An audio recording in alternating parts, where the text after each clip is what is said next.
is the opening scene from Clockers, and I have to admit, the first time I seen it, I thought it was a foreign language film. Chuck D is the bomb, boy. What? Get the F word out of here. Chuck D ain't shit. That N word Chuck D is asked out, and the rest of Public Enemy. Speech, mother F word. What about him? Speech, he a bitch ass N word. I haven't a clue what these guys are talking about. But instead of looking for subtitles or just turning it off and looking for cartoons, I found I was already hooked. The film is directed by Spike Lee, and actually, before we go on, can I just point out that Clockers is a film and not a joint? It's a film.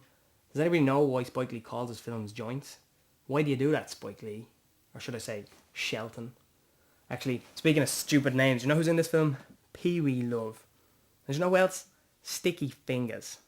My favourite character, though, is the protagonist, Strike, played by Mekhi Phifer, who you might remember as Dr. Pratt from ER. Now, in this film, Strike is a drug dealer or a clocker, but instead of being just a one-dimensional thug, he's actually quite a complex character. You don't know whether he's good or he's bad. You can't figure out whether you're supposed to root for him or whether you want him dead. One of the nicer things he does in the film is give one of the kids off the neighbourhood a Sega virtual reality.